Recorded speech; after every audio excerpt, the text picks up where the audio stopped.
to get caught up here, clean the screen off, and wait till this loads, and then we will get started. My wife was kind enough to clean the office this week, which means she moved all of my stuff. So I need to readjust camera angle and all that jazz, but we'll get there. We'll get there.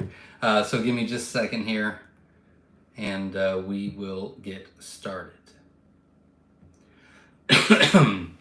Hope everybody had a great week. It seems to be hot out there everywhere. It is hot here, and I know that it's a lot hotter in other places, but when it gets to 95 to 100 here, whew, it's a lot. So, all right, well, welcome everybody. We're glad you're here.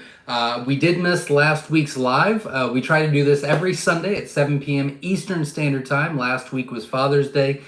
Spent some time with kids, worked a little bit longer, and so we did not have one last week. But we are here this week, and we do a couple fun things here. So number one, every Sunday when we do the live, if you want to let us know where you're from, it's always interesting to see where all the quail people are at in the world.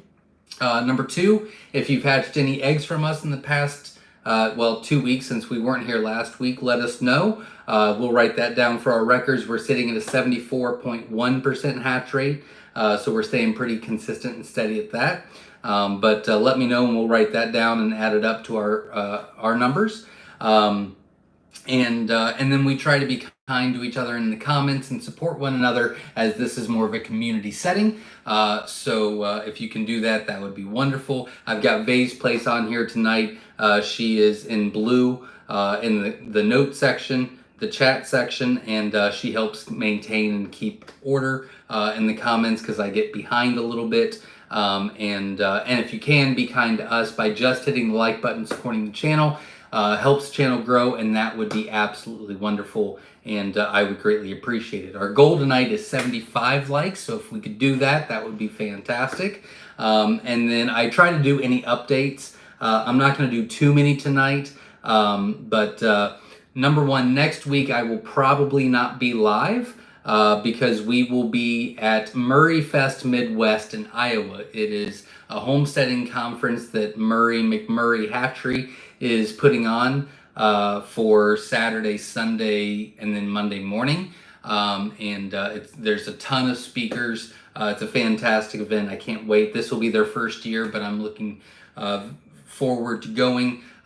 David from Wynola Ranch and Dale from Dale's Quails are going to meet me there. We're going to do a demonstration table about Coturnix quail. I'll actually be speaking at the event on Saturday. So I'm very excited about that, and I hope that it goes well. If you guys want to go, we'd love to see you there, but it's this coming up weekend. So to give you a little bit more time, if you want to go to a homesteading convention, we've been to numerous all over the U.S., and it's really a good thing to go. You get your mind right, you get ideas from other people, and so much more information. And we are having our fourth. This is our fourth. We're calling it QuailCon and Homesteading Convention.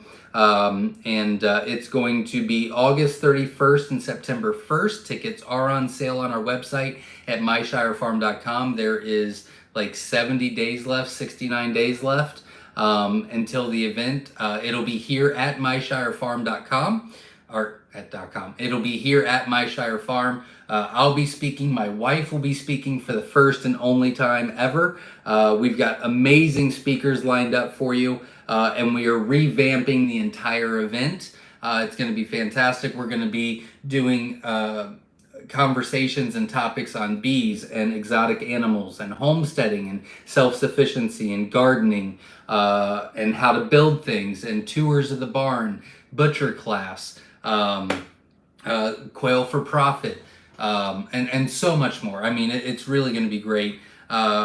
It's still going to be family friendly. We're not going to be doing a bouncy house this year. I really want to try to get the kids involved with the talks.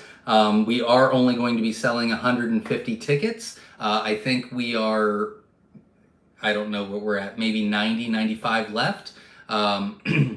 And I really want it to be a small, intimate event so that there's a lot of one-on-ones and we can really do well. So I'm very excited about that. And the biggest new news that I can give you on that, and there's a ton of information about all of that on our website at myshirefarm.com, as well as tickets for sale. But our Canada division, the Naps, are actually going to be here speaking, and they have worked hand in hand with us for the past almost full year. And I think it's going to be a great thing that they're doing. They have a farm stand on their mini ranch, and it does very, very well. It's very professionally done.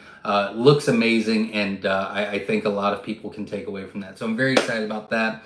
And I hope you guys can make it. So that's August 31st and September 1st here at Myshire Farm. We're going to be doing egg sales and live birds and tours of the barn, tours of the farm. Papa the Builder will be speaking, and so many more people. It's going to be a jam-packed 2-day event, so I'm very excited about that. Let's get into the comments, shall we? Again, this is a live Q&A. That's why we do this. So if you have any questions about the Turnip Quail, feel free to ask in the chat section, and I will get to those as quickly as possible. I'm going to take a drink, and then no more rambling from me, and we will just get into the comments. All right, here we go. Joy's in the house from Western Oregon. Welcome. We're glad you're here. Farm Life's in the house from Canada. Welcome. Fly Rutherford's in the house from Central Pennsylvania. Welcome. We're glad you're here. Christopher's in the house from Tennessee. Welcome. Jason's in the house from my hometown, Miamisburg, Ohio. That's where we are now. Probably just, 3 miles away. Erica Willis is in the house. Welcome. We're glad you're here.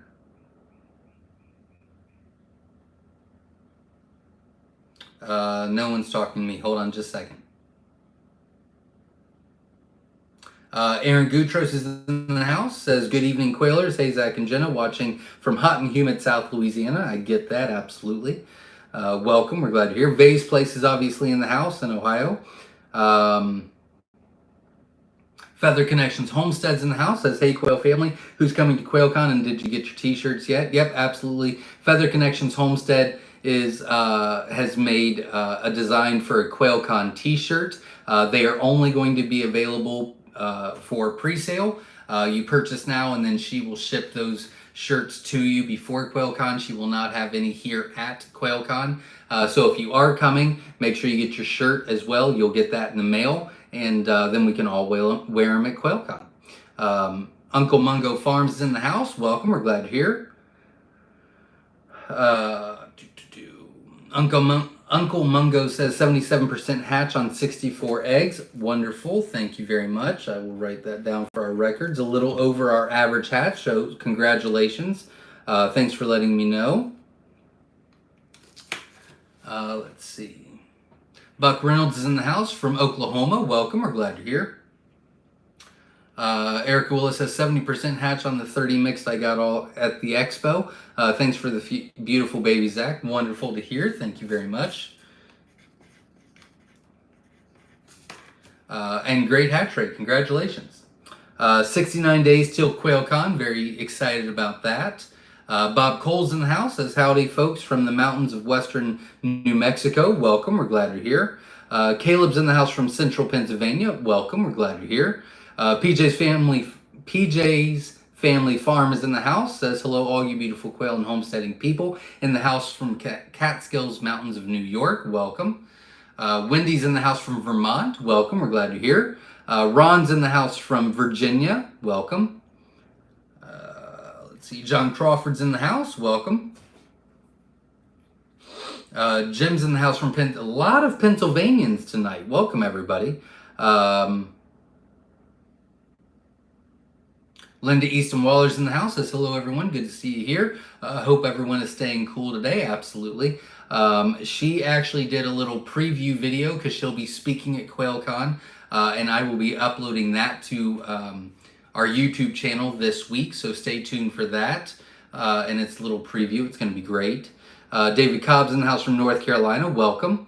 Outback PC's in the house from Sarasota, Florida. Welcome. We're glad you're here. 340 Quail is in the house. Says, hey, everyone. Mount Dora, Florida, checking in. Welcome. We're glad you're here.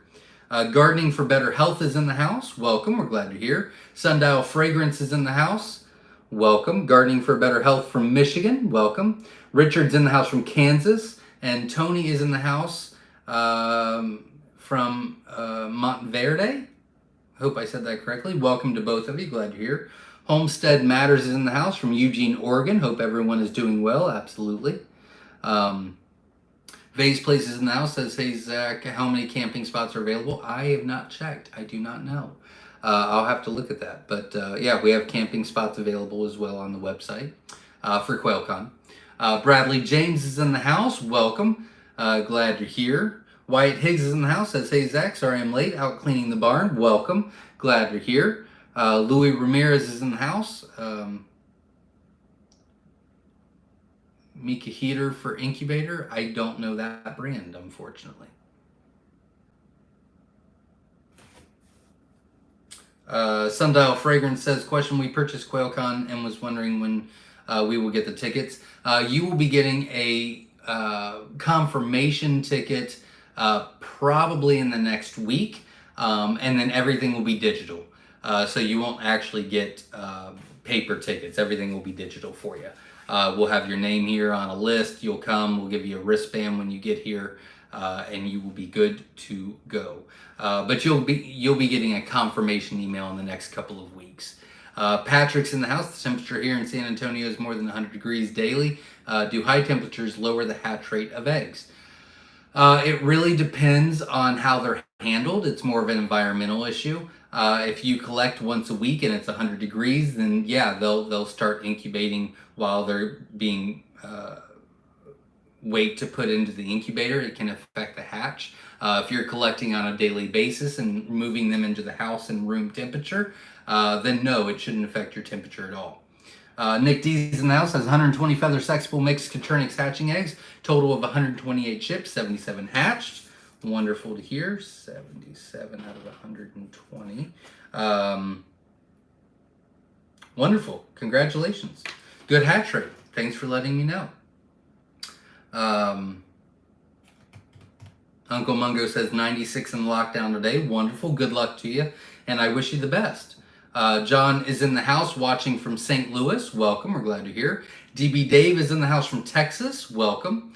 340 Quail will be at QuailCon this year. Super excited. Absolutely. Can't wait to meet you. Bear Creek Experience is in the house from upstate New York. Loving my celadons. Much calmer than my Bob Whites. Absolutely. Yep. I believe that. DB Dave says, question, is the average egg production per year based off of ideal conditions, like no delays from a storm or predator attempts? It is based off of our conditions, and we have our own method. We're happy with the way they are. So they are based on, I'll say they're based on a controlled environment. Ideal situation, I mean, it gets hot in there. We don't have, an AC unit in the main barn or a heater during the winter and things like that. But a controlled environment, yes. Dave is in the house from Hot Springs, North Carolina. Welcome. We're glad you're here. Farm Life is in the house. Welcome. We're glad you're here. Farm Life says, I'm putting 75 quail eggs into lockdown tomorrow, and I can't wait. Wonderful. Good luck to you. I wish you the best. And hopefully it goes well for you. Keep us posted. Fat Country's in the house from Florida, and happy hatching. Absolutely. Welcome. We're glad you're here. Myrna Fredericks is in the house from Arizona. Welcome. We're glad you're here. PJ's Family Farm is in the house. Says, hit that like button. Absolutely. Thank you very much for the support. David says, how have the Facebook auctions been? I have been selling out, so I don't feel comfortable doing auctions on our Facebook page if people that have purchased eggs on our website are waiting. So until I have excess eggs, which is usually not until after QuailCon, I haven't been doing auctions. So it's mainly like a fall winter thing that we do, but spring and summer we really don't do the auctions. So non-existent, I guess, is the answer. 340 Quail Farm says, is there a limit on egg size for hatching jumbos? I got a couple chicken size eggs this week. I'm not sure whether to eat them or hatch them. Don't want to wasting. I don't hatch anything over 20 grams. Usually you have a very low fertility, low hatch rate, and then and failure to thrive when they get that big. So that's my cutoff. I know a lot of people that do 18, 19 grams is their cutoff. So yeah, I mean, if it gets too big, then they're definitely, it would be worth eating. Patrick Settle says, do you ship eggs when temperature exceeds 100 degrees? No telling how hot it gets in Postman's truck. Yeah, the heat during shipping really doesn't affect quail eggs at all. With the special foamers that we use, and then double boxing, and then shipping the eggs same day that they're laid, it really doesn't affect the eggs at all. I mean, it's been hot for weeks now, and we've gotten 3 over 70% hatch rates just tonight. So yeah, it really doesn't affect. I know one of the hatch rates that came in was in Nevada. Another one is out west as well. I can't remember where they're at. And the other one, I don't know where they're from. So, and it just gets hotter out west.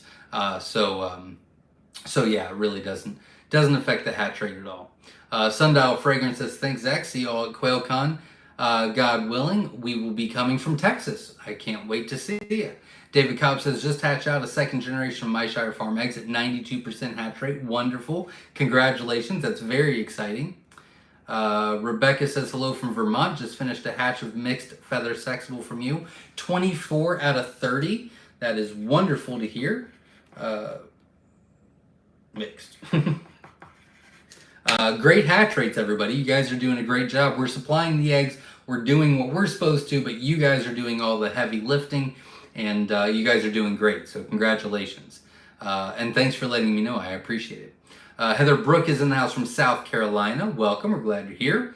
Andy's in the house from Southwest Michigan. 74 today. Ooh, that would be nice. I think it got up to 94 today, but it was like, I mean, now it's sunny and hot, but most of the day was cloudy and low 80s, maybe high 70s.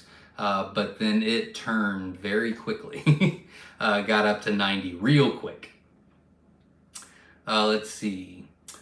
Dean McLean says, hey, Zach, ordered 30 out of members at 31, had 14 hatch on day 18. Not too bad. Thank you for letting me know. They were shipped to BC, Canada. Okay. Thank you very much. I'll write that down as well to give them their numbers. Auto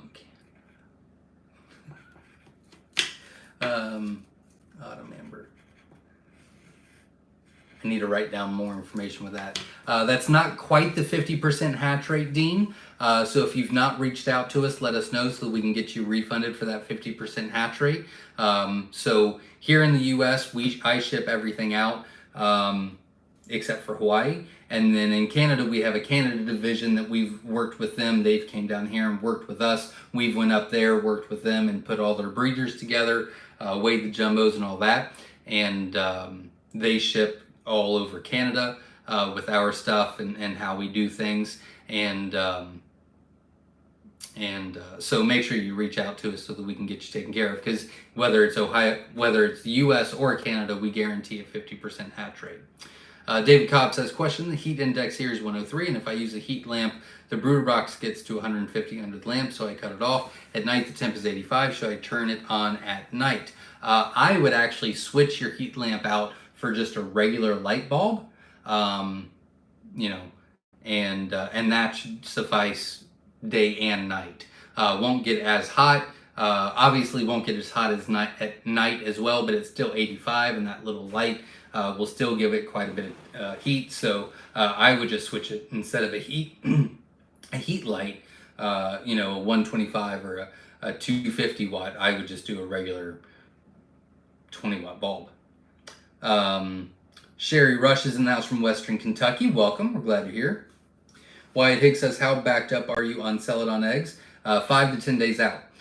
Everything is 5 to 10 days out, except Jumbo Wilds are, I think, 1 to 3 weeks out.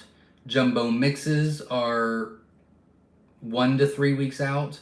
and jumbo white wings are 8 weeks out. For some reason, a lot of people like the white wings this year, which is surprising. I mean, they're big and they're good, and they're kind of new, and they're jumbo, and they're big eggs, and they lay well. So, I mean, I get that people like them, but there's no better jumbo than jumbo wilds. We do have quite a bit more jumbo wilds than we have of anything else. But last year at this time, we were on a 16 to 18 week wait on our jumbo wilds. So having it 1 to 3 weeks out, that was my goal. That's what I wanted. I was not expecting to have less than that. And that's where I wanted to be. And I worked ridiculously hard on getting them at that 1 to 3 week wait for the year. And we have exceeded that. At the most, I think it was at 6 to 8 weeks out at one time. But we are back to the 1 to 3 weeks out, and that's where I wanted to be. And that's taken us a long time to get there. But I'm happy that we are. And it's much better than the 16 to 18 week wait. So I'm very excited about that. And the Celadons are 5 to 10 weeks out, or 5 to 10 days out. And for the next week, this week things will go out like normal, but next week, July 4th is on a Wednesday, and so the post office is closed, so the whole shipping order gets really messed up. So, obviously we don't want to be shipping on Monday, Tuesday, because they'll not get there until Thursday or Friday and just be sitting at a post office somewhere, especially in this heat. So we don't want to do that. So we'll be shipping Thursday only next week, and we won't be shipping any live quail next week as well, because there's no good day to do it. We could ship them on Monday, but if they're delayed at all, because we ship them overnight, but if they're delayed even one day, that's a Wednesday, which means the post office isn't there, which means they're just sitting there for a full day. So it's just not worth it. I don't want to risk the quail. We're still shipping eggs on Thursday only, and then live quail, if you purchase, would go out the week after. And that happened this past week as well, was the post office was closed for, I think, Juneteenth or something, on a Wednesday, and that screwed up the whole schedule as well. But I just don't want to lose any live quail because we were trying to rush them out. I'd rather just take an extra week and ship them when we know it's good. Steve Hogan is in the house from Tennessee. Welcome. We're glad you're here. And ladies and gentlemen, that is all the comments. So I will give everybody a few more minutes in case you have any other questions. I'll go over some housekeeping, if you will, so that you guys know what's going on. But once I'm done with that, if there's no more comments, we'll just get off of here. But number one, if you don't know what QuailCon is, please check that out. It's a Thursday, okay. So please check that out. It is on our website at myshirefarm.com. And there's a bunch of details on there all about it. It's August 31st, September 1st here at Myshire Farm. We're going to be doing tours of the barn. You'll be able to pick your own eggs. You'll be able to pick your own live quail to take home with you. We're going to be doing tours of the farm. We're going to be doing tours of all of Papa the Builder's inventions and buildings that he does. We're going to be doing all kinds of topics that experts will be talking about, from gardening to bees to rabbits to quail for profit to I'm missing so much right now, exotic animals and farm safety and butchering class, and I mean just so much stuff. So make sure you check that out. Tickets are very affordable on our website. We'd love to have you here. Parking is free. There are camping tickets available. It is primitive. We can get you some water, but there's no running water. There's porta potties and there's no electric. It's as primitive as it gets. But people really enjoy it out there. There's going to be campfires every night. It's a great community feel. This is our 4th year doing it. I have completely revamped it this year. Now that we've done it for a few years, I really wanted to do it towards the vision that I had. And so it's going to be completely different. So if you've been here before, it's going to be something you've never experienced. And if you've never been, you're coming in at the right time. So make sure you check all of that out. If you're going to be in Iowa this coming up weekend, just by chance, I didn't see any Iowans on here, but if you're going to be close to Webster City, Iowa, we'd love to see you at Murray Fest Midwest. I'll be speaking there. Dale from Dale's Quails, David from Wynola Ranch, myself and my wife will be there doing a table. Then I'll be speaking. It's going to be a great time. They're going to be doing tours of the hatchery at Murray McMurray, which I'm very excited about because I've never toured there. And I want to steal some ideas from them and make it more effective here. And we've got a lot of changes here going on at Myshire Farm. I'm not quite ready to share that with you, but they're big. They're big changes. So I'm not quite ready yet, but we're getting there. So I'll share those with you later on. And we hope to see you there. If you haven't already, if you can, support the channel by just hitting the like button. I'm going to go through the rest of the comments and then we'll get out of here. What age do you usually butcher for eating? 6 weeks is when we do it. No, 8 weeks. I'm so sorry. 8 weeks is when we butcher. 8 weeks. I don't know. 6 weeks is when, forget it. Anyways, it's 8 weeks when we butcher our quail. Back in the day when we started, people said, you butcher at 10 weeks, and no one ever questioned that. And then I started doing some research and started doing my own research and was like, okay, well, 6 weeks, they're still too small. It's not worth it. 10 weeks is fine. There's nothing wrong with that. 8 weeks, they really don't gain that much more weight between 8 and 10 weeks. They do gain weight, but not a lot. And between the cost of raising them and the cost of taking care of them and your time and the cost of feed for those 2 weeks, it is not worth that little of extra weight. So we butcher at 8 weeks, and we're very happy with that. Whoopi says, what are your thoughts on Texas A&M quail? There is no such thing. Texas A&M, way back in the day, was trying to work on a white quail they were trying to make it into white meat. All Coturnix quail are dark meat. It did not work. They started getting very aggressive. They scrapped the project altogether. And unless someone that is selling Texas A&Ms that can show you a certificate from Texas A&M University saying that they are from their bloodline and solely from their bloodline, which, as far as I know, no one has that. They have all been mixed in. People did have them at one time. They've mixed them in with other genetics, which means they're no longer Texas A&Ms. There are jumbo whites, but there is no such thing as Texas A&M, unfortunately.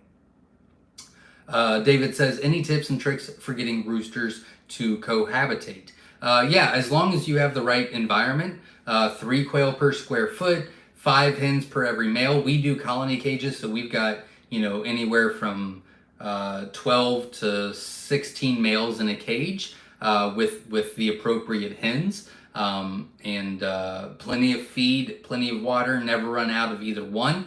Make sure the feeder can hold about 6 to 10 quail at one time eating. But the two big things is 3 quail per square foot and 5 hens per one male. But if you do 10 and 2 or 15 and 3, they should get along all the time.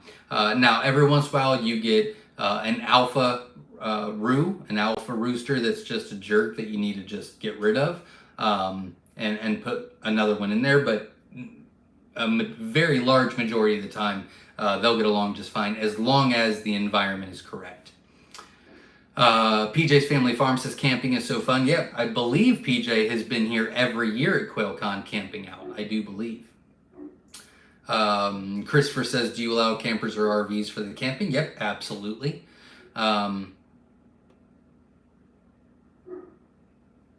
Nick says, is chicken layer crumble okay for my hens that have started laying?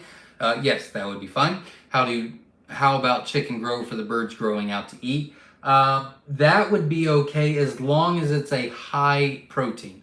So the chicken layer crumble for your layers, completely fine. Do it, no problem at all. The chicken grower, Sometimes that doesn't work because you need a higher protein because they grow so fast. So a turkey starter, a pheasant starter, something like that. But really, long story short, if the chicken grower is a crumble and it is around 25 to 30% protein, you're good to go. But if it's below that, you really want to get something else. It's a good question.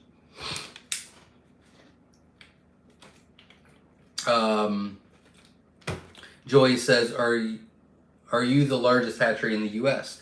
No, not at all. For quail, yes, that I know of. But hatchery in itself, we are low on the totem pole. Like we're not even, we really aren't a hatchery. We are a small business ran by me and my wife. That's what we do. The kids help out a little bit. Papa the builder has helped out quite a bit, but he's retired. So it's me and my wife, and we're, this is what we do 70 hours a week, 80 hours a week. We've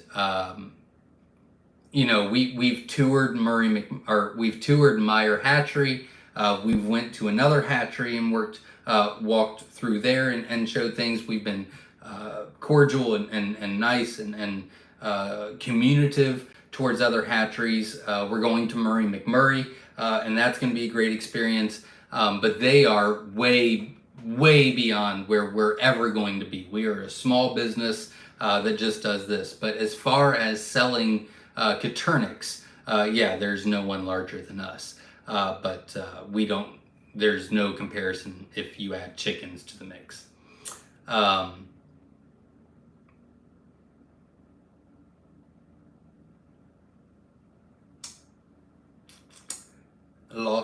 Buck says, how many days do you leave eggs in the incubator for? Balut, 12 days.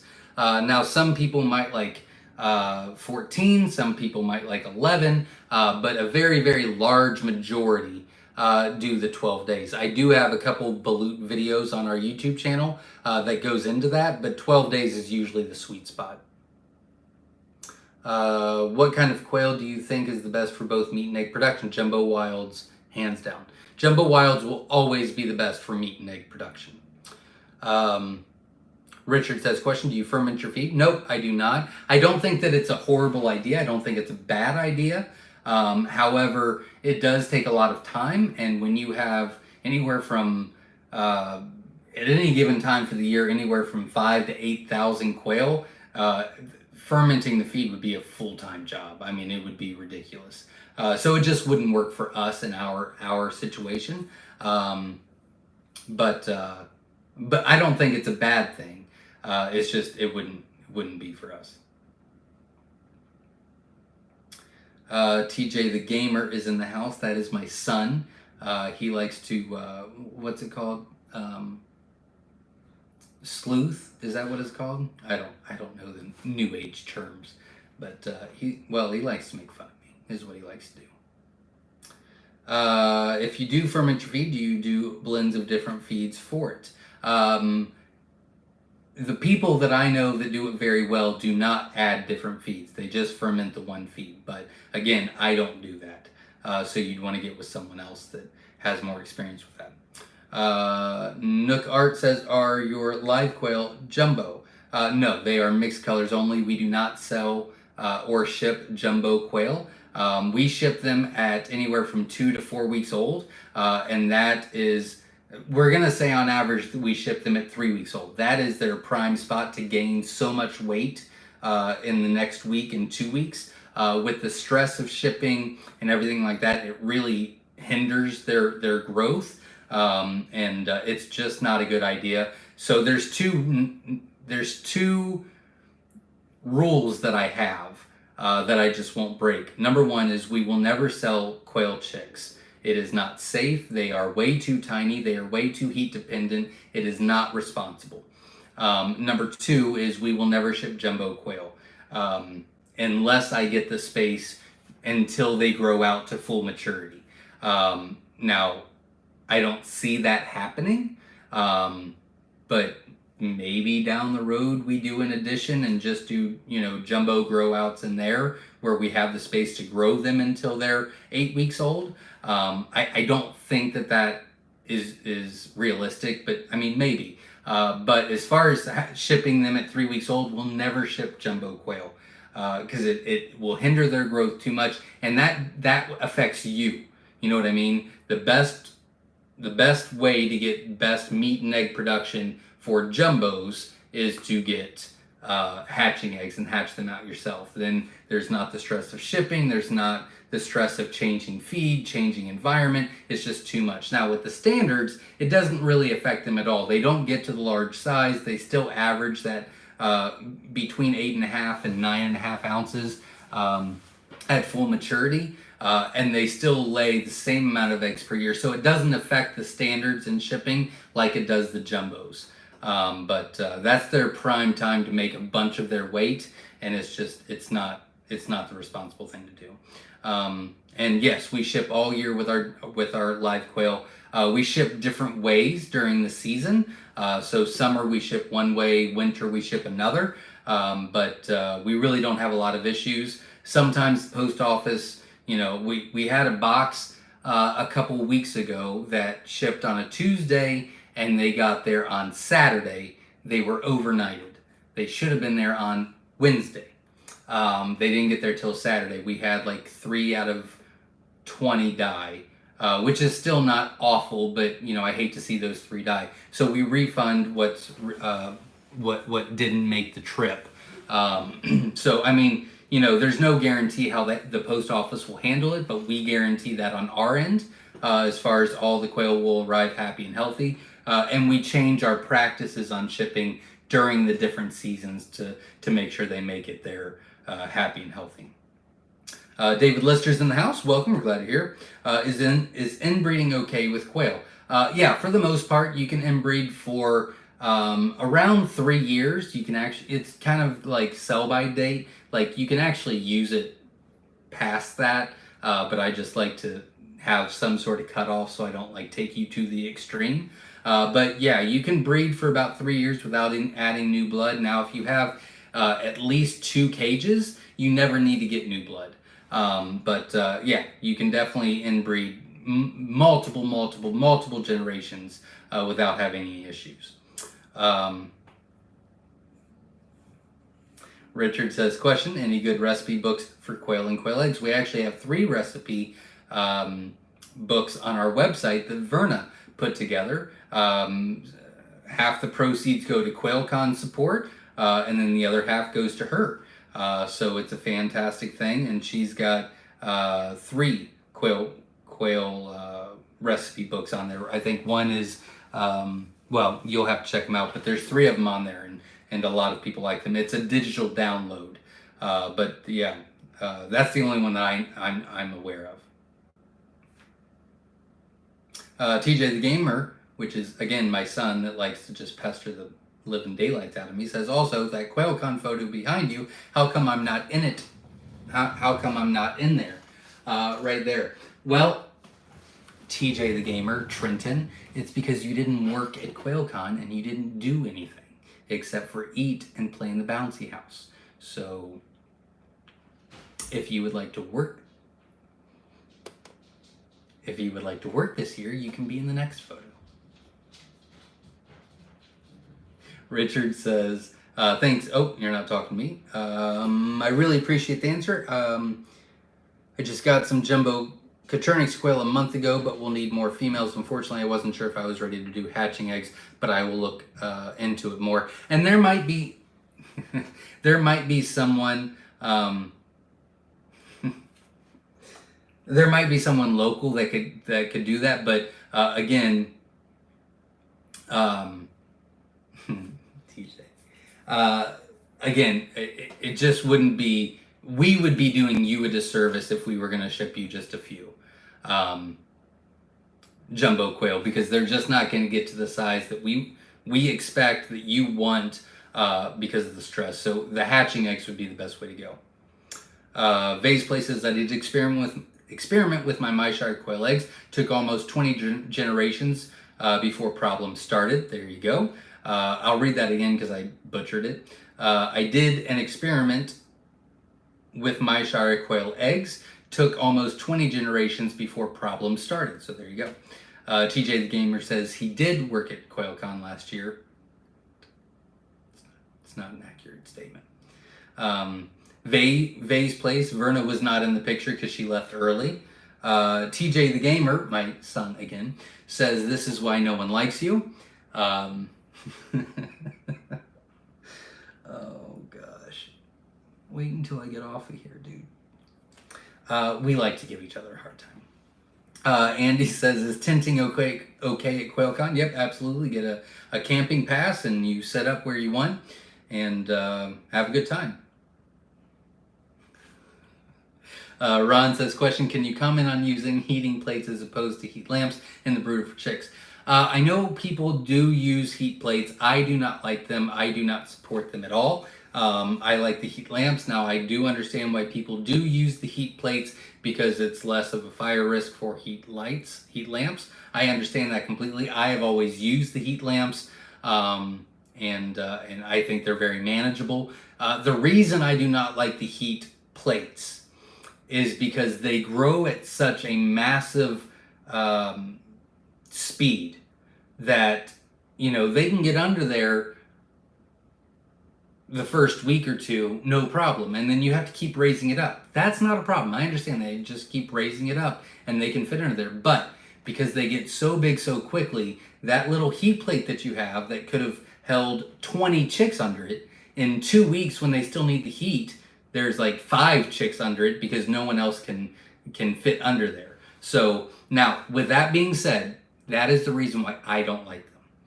I do know a lot of people like them and they use them and they have success with them. So there are ways you can do that.